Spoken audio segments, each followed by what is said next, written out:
Welcome to Philly Legends Podcast. I'm Joe Colari. Don't forget to like and subscribe to the channel. And today we have one of my favorite guys in Philadelphia.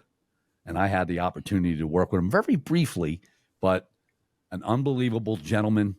Welcome, Craig White. Wow. Hey, Joe. How are you, man? What's up, brother? Hey, listen, I'm glad to see you, man. It's been a minute. while. Yes, it has. It But, has. Seems like only yesterday. It does. It seems like yesterday. That's right. So I did what any other hard-hitting investigative reporter would do. I did a Google search. Oh, God.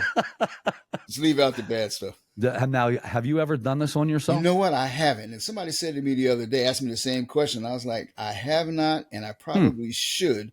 But, Yeah. you know, who has time? So for the folks out there who may not know Craig, here's a little bit on him. Uh-oh. Craig White was the chief recording engineer for Philadelphia International Records from October 1993 to February 2014. Is that correct? That's just about right, because we kept going even after the fire in 2010. Right. Mr. Huff still kept going. Mr. Gamble was still going, doing things. And so, yeah, and occasionally I still do things if they need it. So, Yeah, absolutely. Yeah. Mm-hmm. So in this role, he was instrumental in recording many of the label's projects and is credited on several Grammy-nominated and Grammy Award-winning albums. He worked with artists associated with the label, including Patti LaBelle. Mm-hmm. Now, I didn't know this, that you were on the chapter board of the Academy. Yeah, I was Music Academy. Yeah, absolutely. I was the president from. It's going back. I was president for 2 years. I want to say 2008 to 2010. Okay. And was on the board from the 90s on through about 2012, 2013. That's awesome. Yeah, man, it was fun. The Grammys is a good organization. They get absolutely get a lot of heat for stuff, and whatever. People always have their musicians and creative people always have their opinion about the Grammys, but I think it's a great organization to be a part of. I always tell people if you're a professional doing this and you're eligible to get on, you should be a member. And you're from East Orange? East Orange originally, yes, sir. Wow. Yeah, man. So you're a Jersey boy. Still here. I'm down here in Washington Township now. Okay. But I live in Barrington. Okay. So right. So we're both still Jersey boys. I never lived in Philly. I lived in Montgomery County. I was in Audubon for about 9 years, 10 years, and I loved it out there. So I think Joe Nicolo's up there. Funny you would say that. Where Joe is now, and may have been before I moved to Jersey, Joe was literally a half a mile from me. Okay. He was on one side. I've been up there a few times. Yeah, you've been to the house, and then how do you go up? What's that? Park Avenue and go to? Yeah. I lived on Castleberry, which was. It's beautiful. And then I lived in Eagleville for a while. I'm not Turner. What the hell is the name of that? Not Turnersville. Jeffersonville. Okay. For a while, right on Egypt Road. So yeah, we were all in the neighborhood. Wow. And I never got by Joe's place when I was there. But I knew he was in the vicinity. Yeah, I've been there a few times, and nice studio. And like we were talking about him prior to this, and I said that hopefully he's going to be on the show in a couple of weeks. Talk about stories. I know he's got stories. Oh, jeez, forgot about it. I mean, these guys, people forget the run that they had when they had the company going. Oh, yeah. I mean, Lauryn Hill, Criss Cross, you name it. I mean, these guys, they had a run. I can't even remember all the stuff they did, but they had it going. I was there when they first started, running in and out of their studio, Studio 4. Right.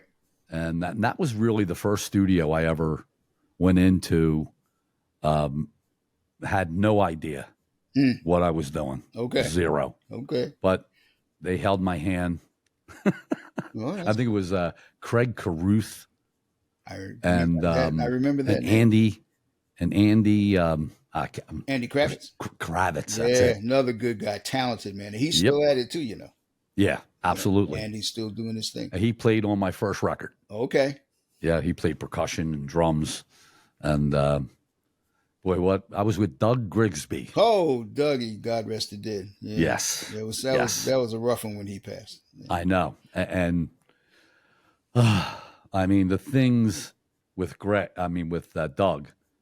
I remember being in his basement in Camden recording songs and him playing the Tough Crew back to me and stuff from Philly World. Yes. When that label was around. Mm-hmm. And just learning. I was a DJ, so I really didn't know anything. And Doug really took the time and explained things to me with mixing. And we only had a little 8-track thing that we were working on. But he was the first guy, and he produced my first record. Okay. Doug did. Okay. Yeah, Doug was good people, man. Yeah. At Studio 4 with Andy Kravitz. Wow. Let's talk about how I met you. Yeah, how about that? You remember? I know you came in through Huff, I want to say. Yep. Okay. What happened was, everybody has these stories. So I'm spinning records at Escape in Cherry Hill. Mm-hmm. I was doing a night with Butter. And Paul Martin used to come in all the time. Good old And, you're up there spinning. People come up and talk to you. I'm always... That's the one thing I always did. When people came up to the DJ booth and wanted to talk to me, I always talked to them. Right. And so Paul would come up every week and we would have a little discussion. I had no idea who Paul was. Mm-hmm. And so one day he says to me, I think I'm going to bring Leon Huff up here. So I'm like, really? How do you know Leon? He goes, well, we've been best friends since high school. Yeah. And I'm, you know how you just play things off. Mm-hmm. So I'm like, okay, that'd be great if you brought him up. I never in a million years ever thought, of course, about maybe a month or 6 weeks later, Paul comes in and I'm up there spinning. He taps me. He says, hey, listen, I brought Leon here to meet you. So I turn around and there's Mr. Huff. There he is. And I'm like, you want to talk about being set back because he's one of my idols. Right. So that's how that whole thing started. And then he brought me over to the studio and introduced me to you. Mm-hmm. He said, if you need anything, this is the guy. Right. So explain, what you actually did other than the chief engineer, of course. But who were some of the groups that you got to work with? Because it's talking about the Grammy albums and, in your bio. Right. In my Philly years, I was fortunate enough to work with almost everyone on the roster, with the exception of Teddy. I did not get a chance to work with Teddy, but I did work with Patty, did some projects. We did a lot of stuff on Lou Rawls that is still in the can, and hopefully it sees the light of day one day. Right. Did a lot with Billy Paul, had the reincarnation of the Intruders in a couple of times. Wow. Like that. So just about everybody and Billy Paul, who I loved. That was my buddy. I love Billy. Yeah. So, and of course, there's been so many, I'm probably leaving some people out. Oh, the first thing I did when I got there was what turned out to be her last album. We were in the midst of Phyllis Hyman. So that was the first real main project I did. That was 93, 94. Not too long after I got there. What song was on that album? Oh man! If you don't know, or trying to remember, man, old age is rough, man. Forever with You was, I think, the single. Okay, but there were some other things on there too, and I can't remember the whole lineup. If I look at it, it would come right back. But Forever with You was the one. That was the title cut of the album. So I did that one and did some other stuff in there too. Great album. Loved Phyllis Hyman. There was a remake of. Oh man, I can hear it in my head. Can't think of the title. But anyway, there were a lot of great songs and there a couple reworks with her doing her version of things and a lot of original stuff too. So it was a great album. Wow. Yeah, she was. What a underrated vocalist. It's tough, man, in this business. She was in that vein where the R&B crowd, of course, knew her and loved her and idolized her. And interestingly enough, she had done Broadway. Yeah. And Sophisticated Ladies was the star. Somehow that didn't translate into what it could have. And I don't know, back then, we were so weird with markets and genres and what crossed over and what didn't. So, but yeah, she was underrated, except among those of us like you and I who knew Exactly. what she could really do. And I mean, she could do everything. She could go hard. She could do ballads. She could do Broadway, jazz, you name it. She could do. Yeah. But you know, she had her audience, and they loved her. Still do. I think there's a clip of Gamble and Huff when they were asked, who's the artist that you think was the most underrated? Mm-hmm. And they said Phil Simon. Oh yeah, absolutely. Yep. Yeah, I mean, compared to the commercial notoriety and Right. that whole thing, yes. But in terms of talent and ability, man, she sing most of them under the table. I wish I had a chance to record her. I didn't. I mixed several things on the album. Okay. Didn't get, and it wasn't too long after I got there that she passed. We were sort of, like I said, in the middle of finishing it up, and Right. I walked in the office one day, and Mr. Gamble said, "You hear about Phyllis?" No, Wow. I thought she had won an award or something. And he said, "No, she's gone." Wow. So that was that. Yep. You know, the other thing I remember when going over to the studio with Mr. Huff and meeting you, of course, then he took me in the studio where the Jacksons recorded. Yeah. And I can visually see it with the orange. I guess it was like an orange type carpet. Yeah, carpet. Yep. Orange and orange, yellow, and like a tan thing motif. It was, and it was looked good like old it was shag. still the 70s. Oh, it was. It was the carpet. Wow. When Joe Tarsia modified the room. That room actually went back to before Gamble and Huff. That was actually Cameo Parkway's building. Okay. So Chubby Checker and all those guys. Yep. But I used to run into Chubby, say, "Hey man, you still working at the house that Chubby built?" We laughed. But yeah, that studio was a great room, man. And somehow it worked. If you looked at it, the way it was constructed and all, Tarsia was just such a genius that he had it set up to where it was very vibey and comfortable, but sonically it worked. And it worked well. Now, that studio that you were in, was that considered Studio 2? Well, no, the one we're talking about now is the one I was in. We built Mr. Huff another room. You may have gone in Huff's personal room. Okay. At some point, because we built him one later on. But no, the one studio that we had going, that I believe that it was called Sigma Studio 4. Right. See, Joe was very smart. He wanted everything to say recorded at Sigma Sound.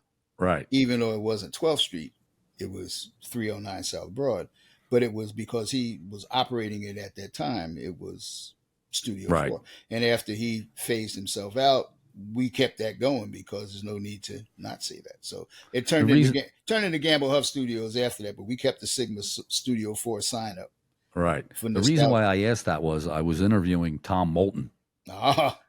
And Tom used to work at the 12th Street. Right. And when that marriage came with him doing all the Philly International remixes, he said that Gamble asked him to come to 309. Right.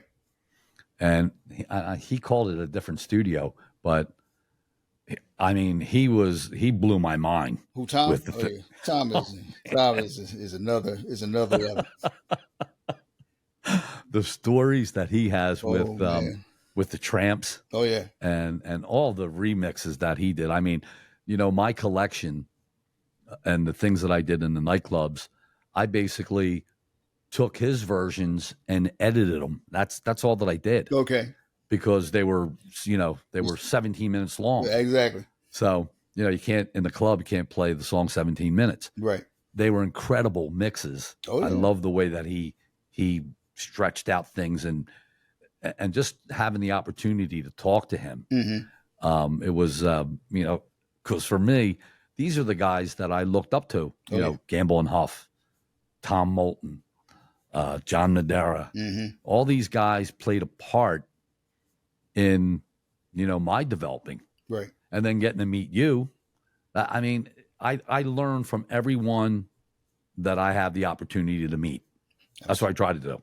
Well, you should. I'm still learning. Trust me, I've been in this game 50 you never years. Stop. You never stop. You never stop. What's the favorite artist that you worked with? Wow. That's a tough one because I like a lot of them for different reasons. Okay. If that makes sense. Yeah, Some of them you absolutely. like because they're just great people. Some of them you look at them and you know this is like some otherworldly talent that is a gift from God. You can never replicate what some of Right. them can do. And then some of them just knew how to sing a record. I mean, it's real hard to pick a favorite. Okay. I could probably tell you some that are not so favorite, but we won't do that today. But That would be the real scoop. no, we don't want to do that.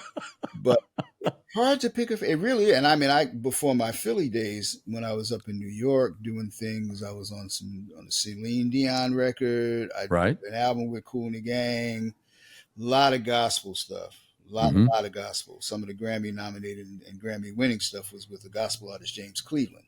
So Wow. it's you know if I It's the throw whole evolution of this business. it's so much, man. And I was lucky. I was very blessed to be able to work with all of the people that I work with. Hell, you know, And not even mentioning New York, my whole salsa era. I worked with wow. a gentleman who was the major salsa producer now, Sergio George. I did a lot of Oh work with yeah. Serge. So we did Tito Puente and we did, Yeah. just all of it, whatever was happening in Latin music in the 90s before I came here. Right. So it's I've been lucky, man. It's really, if I go back and look at it, it's really interesting the variety of stuff that I've done, and I loved all of it. I mean, I could do a salsa record today, and I still do. I mixed a couple of salsa records recently. Then I can do a gospel record the next day, and then there's a gentleman in Philly, Carl Cox, tenor sax player, just did a song with him. Wow. Ashley Scott is another vocalist here in Yeah. Philly. I just did. I heard that track. I love it. Thank you. I did six Yeah. songs on his new album. So I mean, I can do a variety of things and be very happy. And I don't really have a favorite. It's Okay. that's a long way of saying that I don't have a favorite artist. So in the beginning, what made you want to get into this business? Another good question. I didn't know I wanted to be in it the way I'm in it now.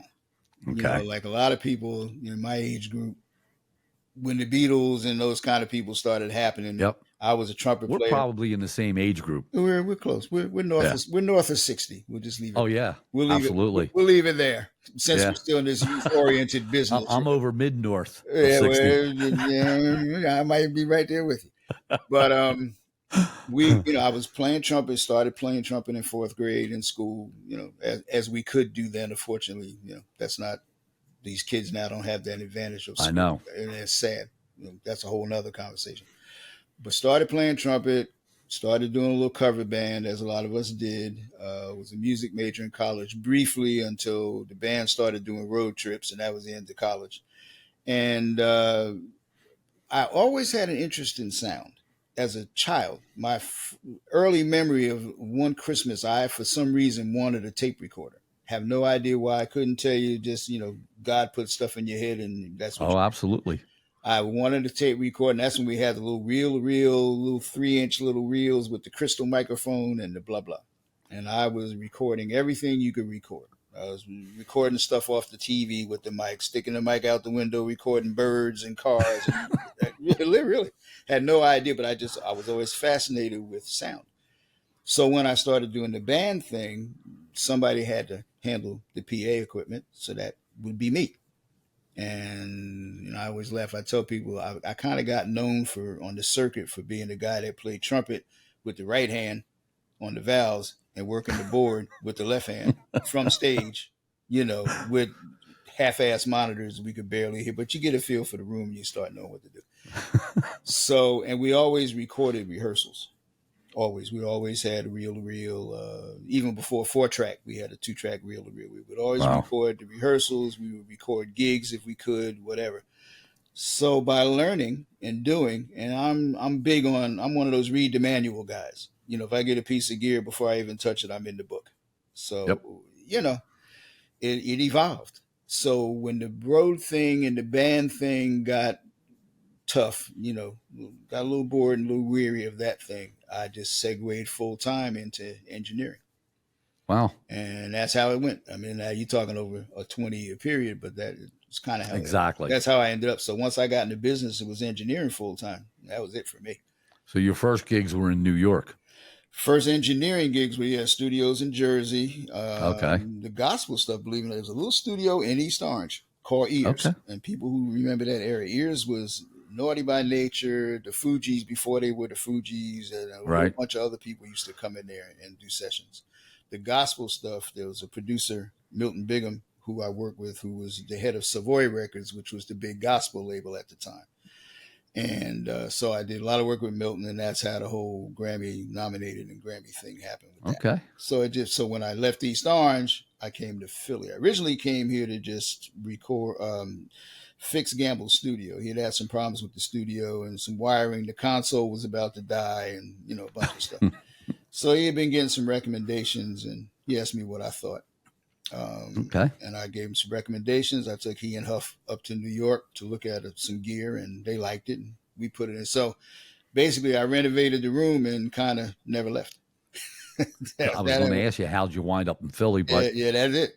you answered it. Yeah, well, in full disclosure, Kenny Gamble is a cousin of mine. We're Oh, really? Yeah, we're blood cousins. Yeah. Okay. He's a second cousin of mine. Wow. My mom was his mom's aunt. So what a talented guy. Oh, that guy, man. Yeah, we don't have enough time for me to tell you all the funny Gamble stories. And that's just from my time with him. Now, there's stuff that goes back. He's a different human being. I'll just put it that. He is. He's an exceptional guy. I have not ever met anybody like Gamble. And to an extent, Mr. Huff too. But Mr. Huff is chill. So yeah, Mr. Huff's. I mean, I didn't really get to hang with Gamble a lot. He's a funny man. I met him a couple times, so you can fill me in on him. But with Mr. Huff, very reserved, quiet. Yep.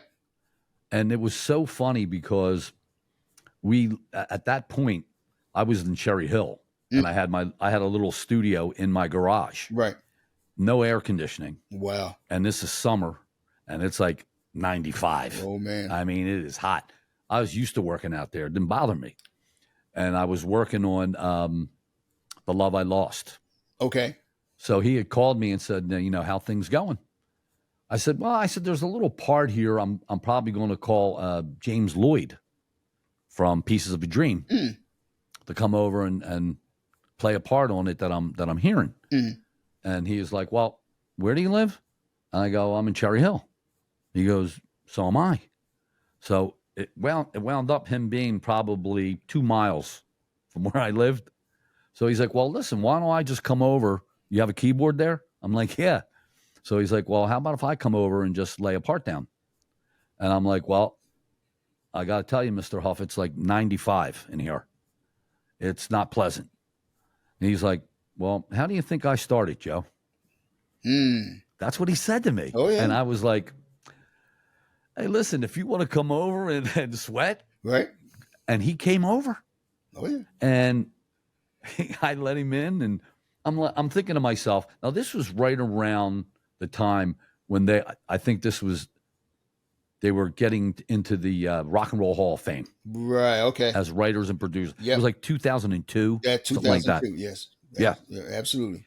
Because he comes over, and I'm a little embarrassed, but it's hot. And he comes in, and I got the keyboard, and he lays down these parts, and we're both like soaking sweat. And he says, yeah, I'm going to be away for a few days. And that's when they went and got inducted into the Rock and Roll Hall of Fame. Right, went up to New York. Yeah. That was a hell of a night, I can say. Yeah. Definitely. And I'm like, so he came over like the day before to lay down some keyboard parts in my 95-degree garage. I mean, and he used to come over and like he took me to Loretta's.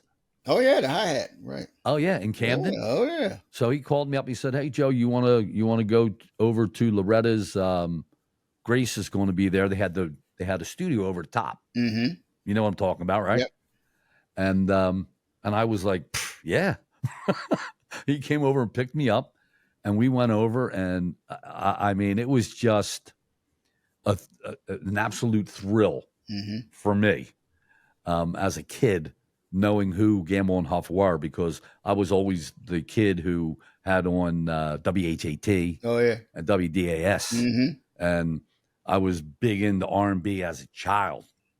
And, always hearing his name and then having the opportunity to, be in the same room. Right.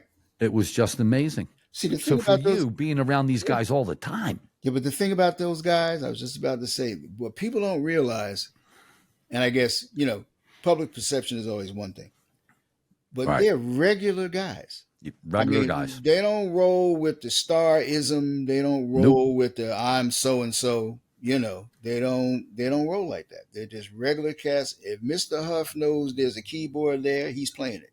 You know what I mean? He just and he's music. He's music, and music is him.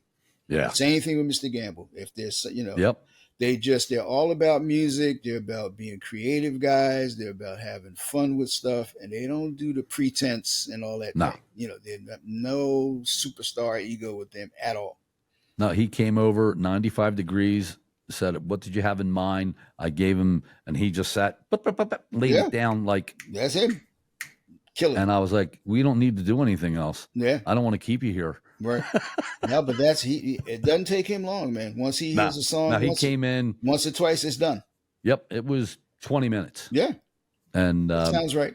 And I was like, "Yep, that's what I needed. Mm-hmm. I just needed this little change part." And he knocked it out like bing bang. That's what he does. And I'm thinking to myself, here's a guy who's just played on like, so many major hit records. Yeah. And he's in my garage, 95 degrees, laying down keyboard lines. Because he's all about music. You said I need you to play. He said I'm on the way. Yeah. I mean, I didn't even say he's the one that came up with it. Right. Because I said, well, I'll call James and I'll have him come over and lay this part down that I'm hearing in my head. Right. And he's like, well, no, wait a minute, where you at? And right. I'm like, boom, boom. Next thing I know, he's there. Oh yeah. I'm running around trying to pick shit up and trying to get a little neater before. Yeah. No, man. They don't stand on ceremony. Now you will not disrespect them if they feel disrespect. I mean, well, I wouldn't even think of that. I've seen them check people politely if the respect wasn't what it should have been. But generally, those guys, man, they're just about music and about having a good time, and that's why they were successful. They didn't get in their own way. Let's put it exactly. Yeah. And it was fun going over to just knowing the history of the building, right? And taking the elevator up and walking in there. I remember it was a couple of the guys from the OJs were there the first day that I came in. Okay. And I guess they had stopped in to talk to someone or whatever. And I'm depending thinking to myself, on when that was, they may have been. I know we had them in a couple of times recording things on stuff that ended up being on an album that was released later. Okay. That was one of those days I saw Mr. Gamble write a bridge in 5 minutes. Literally. I mean, wow. I don't know how much forethought he put into it, but there was a song that needed a different vocal treatment on this particular 8-bar bridge. Wow. And I'm sitting right next to him and he's going for it.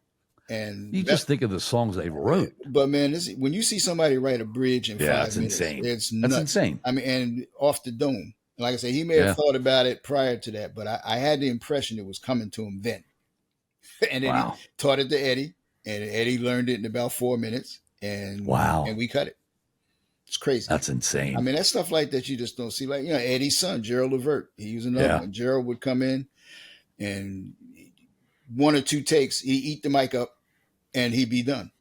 And you had it. What a shame. We would do a take, and really that was the take. And then he would do another, because we said, no, let's do a safety just in case. But the first one was the one.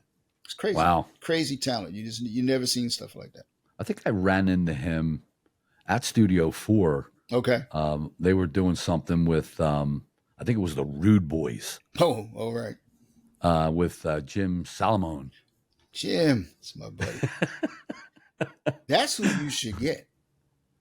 Yeah, absolutely. Jim Gallagher could give you a good interview. Yeah. Yeah, because he's got stories. Absolutely. Yeah, and he's been on just so much stuff. I remember he had called me up to, I think it was John Oates. It was like his nephew or something. They were recording an album, Mm-hmm. and he called me up and said, "Hey, Joe, you want to do a mix?" I'm like, "Yeah." You know how many times you do mixes, then nothing ever happens. Right. You know, that's part of the business. Sure. So, I mean, I did a lot of them. Fortunately, some of them did come out. Okay. But I remember that's how with Jim, he had called me up and said, "Yeah, man, come over. I got a mix. It's John Oates' nephew. They're putting an album out, the rappers, or whatever." Okay. And so I went over. I remember I did Larry Lauer. I don't know if you remember Larry Lauer. The name rings a bell. Yeah, I didn't know him. He was on Rough House. He's one of the first artists. Okay. And I did a mix on That's What They Call Me. And that's how I met Jim when I went over to do that mix. And what a great guy he is. Oh, yeah. There's so many great people from Philadelphia. Even the artists like Billy Paul you were talking about. I got to know Billy and Blanche. Oh yeah. Tony Luke. Yep. My buddy. Tony had written a song. Yeah. And Billy recorded it. And I had gone in the studio. I laid down a little like rap part in it, like as a reference for a rap part. So I got to meet Billy. I was holding his Grammy that he got for me and Mrs. Jones at his apartment. Yep. And as the years went by, I got to hang out with him a few times. Yep. And always a gentleman. And that was another thing that I remember in 8th grade in art class. We were allowed to play records, 45s. Oh. Our teacher would, and the record I always brought in was me and Mrs. Jones. Okay. That was a good one. Yep. I played it over and over, wore it out. A good one, man. And then I get the opportunity to be in the studio with the guy. It was amazing. And Bobby Eli was another. Oh, yeah, Bobby. Yep. Just Bobby was another guy man. Yep. I mean, all these guys are gone, but yeah, he was another guy who said, "Hey, Joe, come over to the studio, hang out." And I spent like a whole summer there with Bobby. Right. And the stories, forget about it. I mean, it's forever. Yeah. Yeah, man. So what do you have going on now? Doing a lot of mixing, and it's nice because people are doing some really good creative stuff, but like I said earlier, everybody's got a studio. So it doesn't always go down the way it should go down. Now, having said that, there's some really great producers who I work with. They send me stuff to mix, and their stuff is spot on. But it's nice to be able to take something that maybe didn't start off so well and then be able to get it to the finish line and have it be successful and have the client be happy and all of that. Absolutely. So I'm doing, and like I said, same old Craig, I'm doing some gospel, some smooth jazz, a rock thing. I got a hip hop artist that just sent me something to mix. Okay. I'm very blessed to be able to have enough facility to do a bunch of stuff. Yeah. So it's really a lot of that, a lot of mixing. The Ashley Scott, Carl Cox, the Williams sisters, a gospel group, their record just dropped. So, and all of this stuff is just either people I know or I go way back with, and and then some like Carl I just met recently, a year or so ago. I did 3 songs on his first album that I worked with him on, and I did one on the new one. So it's I'm having fun. I'm living the dream. Well, you know what? Send me the links, and I'll do is I'll include them in the end of our interview here. I will do that so that people can go and hear what you're doing. Yeah, because all of them are out now. All 4 of them are Carl's records and Ashley's stuff and the Williams sisters. And do you remember? I don't know if you know these guys. You ever hear the Chestnut Brothers from Philly? No. They're a vocal group, and they did a remake of Sadie that I mixed last year. Spinners. Yeah, amazing. These guys, the Chestnut Brothers, did, and they're older cats. They're they're up there with us. Wow. But I'd love to hear it. That version that they did vocally, it's sick. Wow. Oh yes, I'll send you that. I can't wait to hear it. Oh, it's killing. It's unbelievable. So I mean, that's the fun for me. I mean, I can just get all of this fun stuff to do when it comes. Absolutely. We're having a ball, man. I got one more question for you. Sure. What was the difference between going from the analog I knew you were going to ask me that. I knew you were going to. I said, he's going to ask me about it. to the digital. Because I mean, I know as a DJ, Mm-hmm. it was a big step. Sure. Well, I And guess going from vinyl to now CDs or MP3s or whatever you all it's use. MP3s now. Let me put it this way. Because I was around before any of that shit happened. I mean, you know, Exactly. Same here. I predate cassettes. So, you know what I mean? And so I know. Grease pencil and oh, a man, razor are you blade. kidding? But here's the thing. I love analog for the front, what we call the front end. Right. I love preamps, compressors, signal chain being analog is great. I hated tape when it was all we had. I detested tape because you'd listen to what you were putting onto the tape. You'd hear the line in signal from the board and you'd print it and that thing played back something that you didn't intend. So then you have to start doing all this choreography in your head. Okay, well, the bass drum, you know, I got to not do so much 60 hertz because I want that thump, but you know, it's going to the tape's going to give me 100 hertz bump, and you know, depending on what tape speed you were in, you get different low end response. Absolutely. I can't have it be too clear because you know the tape compression is going to take my highs away, so I got to add more highs. It was too much. I hated tape. What I did like about tape was the tactile aspect of it. From like you said, cutting tape, aligning the deck, cleaning the machines. I loved all of that stuff. But in terms of Everclear, man, listen, the way tape sounded, I hated. But I loved everything else about it. So when digital came, the first mix we did back in the day when we were first trying to figure out, even before DAT tapes and all of that, we used to mix into either Sony 1630s or the VHS equivalent. The first time I heard it had to be 8-bit digital. I said, give me that. I need that right there. So the transition for me, once digital came, man, I was in heaven. And we continued with analog at Philly International up through about 97, 98. We were still doing 2-inch. But I slowly started segueing Pro Tools into it. And at first we were just doing archival stuff with Pro Tools and like that. But then I was able to start exclusively cutting the Pro Tools. And then we just use our 2-inch decks to get transfers and start to archive stuff. And that was the other big thing that, real quick, that was the other thing that was very gratifying with my time there with Gamble and Huff. We were able to archive from analog to digital a good amount of stuff. We didn't do as much as we wanted to. Well, that would be one of my questions. We did having access to that. Oh man, to all those, you know, back in the day. You talk about heaven. When you put, and again, and you know, all of our mentors in Philly, Joe Tarsia, when you put those tapes up and you park all of the faders at 0, the record is damn near mixed. Isn't it insane? Joe would cut that thing to a science. It would almost be done when it was cut. The only thing that happened in mixing, he had a little something here and pan a little something there, and he had all kind of techniques to get stuff to be the way he wanted. So yes, listening to those tapes and listening to stuff that was done on 16 track, right, that sounded like monstrous. I said, this guy's a genius.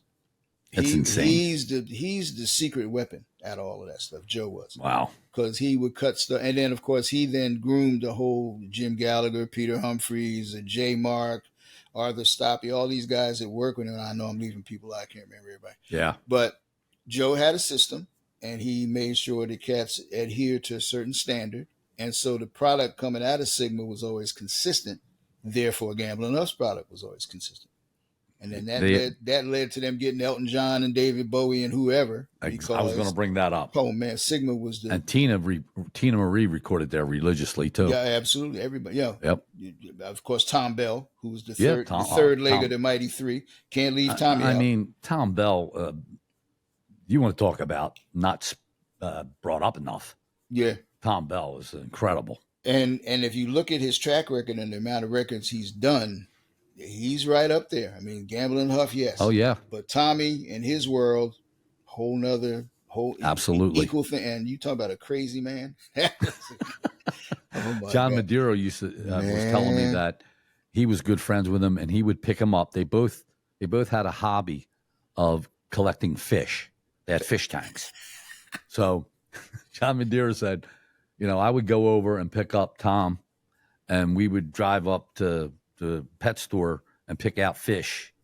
And then I would drop, he Right. didn't have a car. Right. I would take him home, drop him off, and I would go home. And then the next time we met, we would talk about the fish. And I'm like, these are the kind of stories You're right. that are insane. It's classic, man. Tommy Yeah, Bell. absolutely. Tommy was nothing short of a genius. Yeah, absolutely. And in modern day times, Dexter Wansell reminds me very much of Tommy. They had the same kind of intuitive, hear stuff in their head. Dexter can hear a string line and they say, go to the paper, write it down. No keyboard, just write it. I mean, amazing guy. They hear this in their heads, and it comes out. Yep. Did a lot of work with Dex. Dex is a good cat, man. He's still active. He's still writing, still producing. He's still touring. I'd love to talk to him. Oh, you should call him. I'll send you his contact information. Okay, good. Dex is, what a fascinating guy. Oh, man, you kidding? When synthesis started, he was a pioneer with synthesis. Yeah. Synthesizers were first beginning to happen. Dexter embraced it and brought it to Philly early on. Yeah, I'd love to have him on. Man, Dex is the truth. There's so many people that are involved in the sound of Philadelphia. John being one of them. Yeah. I mean, when you hear the whole story, it's Gamble and Huff. I get it. Right. And they put out, and rightfully so. I mean, they've written so many great songs, produced, and just geniuses. But the Tom Bells, the John Madeira, there's so many people that McFadden and Whitehead. Oh, I mean, absolutely. They were all part of that. And it was like, the DJs, the High-Lits, the Butterballs, the Jockos, that's all part of it. All part of it. That whole consortium made all of that Philly era happen. Yes. And it wouldn't have happened without any, like if there was no Butter. Exactly. I mean, Gamble and Huff would have had some success, but Butter helped drive that thing. Oh, absolutely. So it's, you got all of that going on. And the stories that I got from Butter over the years, and I guess we worked together for a little bit over 8 years, doing 2 separate nightclubs, and just standing there and listening to him. Oh yeah, I just shut my mouth and listened. Just listen, just soak it up. I know, man. It's a lot. This is insane. Yeah, it's insane. It is, man. And all of the groups that came out. I mean, speaking of Tommy, with the Delphonics, with the Spinners, with the Linda Creed, with come on, Craig. Anyway, it's all gonna come to me. I mean, there's so many. We're so fortunate in this area, because of the rich history. Oh yeah, absolutely. It's just amazing. Right. The Stylistics was the name I was trying to. Oh yeah, Stylistics. Russell Tommy. I mean, and you're part of it. Well, Russell. I didn't have anything to do with this, but Russell just dropped a single, and you know who is still active, and I am doing some things with him that I'm really excited about. I'm not gonna say too much about it because it's still kind of in the. Will Hart, who is the last surviving Delphonic. Yes. And Will has got some stuff with a producer guy that we're working with out of LA, and Will and this guy are coming up with some stuff that's really, really interesting. Wow. So, I mean, it's just, stuff going on. I'd like to hear Russ stuff too. I want to say he released a single not long ago. Google it. It's probably I'll out there. have to Google it. Yeah. I'll find it. But man, it's just so much stuff, man. It is. You're still at it. I'm still at it. We're all still at it. But we don't know how to do anything else. We're doing what we do. I mean, that's really the I think once you have it in your blood, it's that's it. Yeah.